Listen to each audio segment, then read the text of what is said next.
Hi. വിഷുവൊക്കെ എല്ലാവരും അടിച്ചു പൊളിച്ച് ആഘോഷിച്ചോ? ഞങ്ങൾ എല്ലാ വർഷത്തെയും പോലെ തന്നെ വിഷുവൊക്കെ രാവിലെ കണി കൊണ്ടുവന്നിരുന്നു. അതിനുശേഷം ചെറിയൊരു സദ്യ ഒരുക്കിയായിരുന്നേ. പാലട കൂട്ടി ഒരു സദ്യ കഴിച്ചു.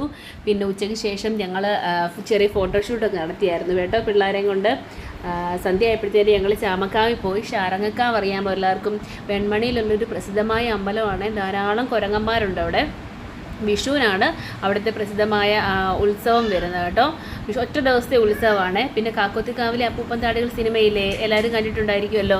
ആ സിനിമ അവിടെയാണ്, അതിൻ്റെ പരിസരത്താണ് ഷൂട്ട് ചെയ്തത്.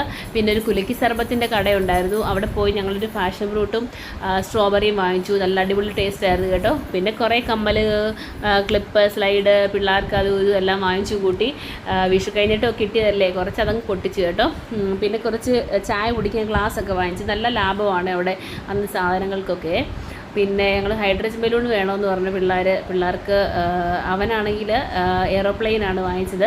അവൾക്ക് കോഴിയെയും. പിന്നെ കോഴിയെ വേണ്ട, പൂച്ചയെ മതി എന്ന് പറഞ്ഞുള്ള കരച്ചിലും തർക്കവും കാര്യങ്ങളും ഒക്കെയാണ്.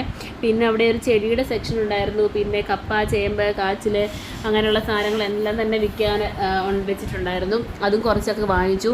പിന്നെ വീട്ടിലോട്ട് വരുന്ന വഴി ഞങ്ങൾ കുറച്ച് പടക്കം വാങ്ങിച്ചായിരുന്നു. പൂത്തിരിയും കമ്പിത്തിരിയും മാലപ്പടക്കവും എല്ലാം വാങ്ങിച്ചു. അതെല്ലാം വീട്ടിൽ കൊണ്ടുവന്ന് ഞങ്ങൾ പൊട്ടിക്കുക കേട്ടോ. ഋതിക്കുഞ്ഞിന് ഭയങ്കര പേടിയായിരുന്നു. അവൾ പിന്നെ മാറി ദൂരെ പോയിരുന്ന് കണ്ടു. ഞങ്ങളെല്ലാം പിന്നെ പൂത്തിരിയെല്ലാം കത്തിച്ചിട്ട് കിടന്നുറങ്ങിയപ്പോൾ അത്രയേ ഉള്ളൂ.